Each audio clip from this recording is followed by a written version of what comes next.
Mutya ng alupihan, isang bertud at mutya na dapat mong tinataglay.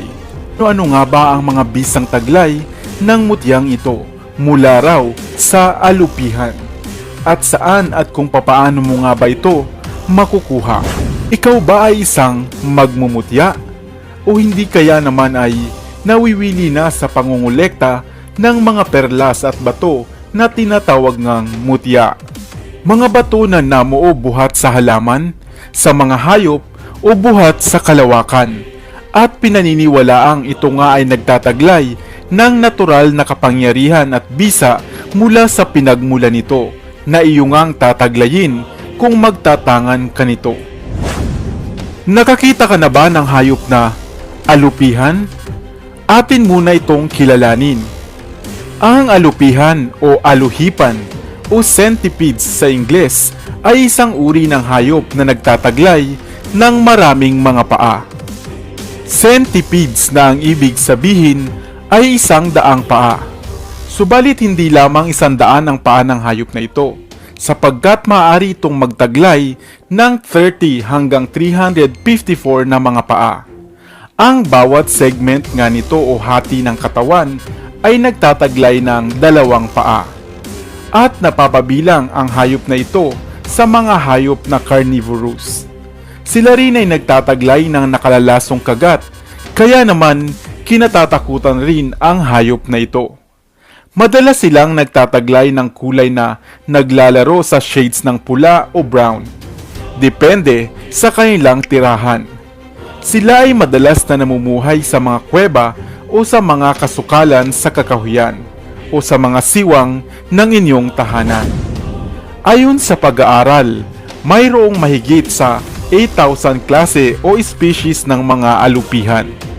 Batid nyo ba na lubhang kakaiba pala ang pamamaraan ng pagpaparami ng mga alupihan? Dahil ang lalaking alupihan ay nagiiwan na lamang ng similya nito sa mga dahon o mga yungib at hinahayaang mahanap o masumpungan na lamang ito ng babaeng alupihan. Sa madaling salita ay maaari silang maging ama nang hindi nila nalalaman. At sa tagpong ito ay nabubuo ang mutya ng alupihan. Sapagkat sa panahon ng pangangalaga nito sa kanyang mga itlog o supling, madalas ay nakakabuo rin ng mga solidong mineral o bato na kanila ring naaalagaan. At inaakalang isa rin itong itlog ng alupihan.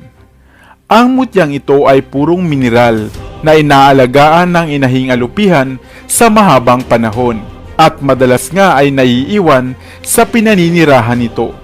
Kaya madalas ang mutya ng alupihan ay makukuha o matatagpuan sa mga loob ng kuweba, sa mga sukib ng bato o kaya naman ay sa mga hukay sa lupa. Ngunit ano-ano nga ba ang tinataglay nitong galing at bisa?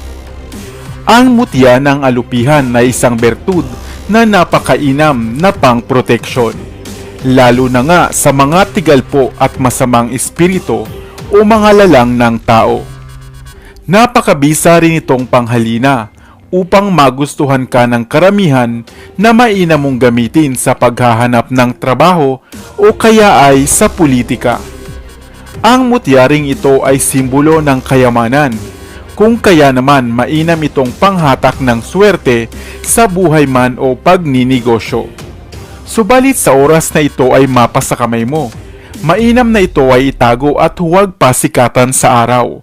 Kung kaya naman, mainam itong ibalot sa bulak at ilagay sa isang pulang tela o pouch, o kaya ay isilid sa isang mumunting solidong lagayan na hindi silag, upang hindi mabawasan ang taglay nitong bisa. Parati mo itong dalhin upang maging lucky charm at pang-proteksyon. Nais mo ba ng ganitong mutya? Ang mutya ng alupihan. O kaya naman ay meron ka na nitong tinataglay.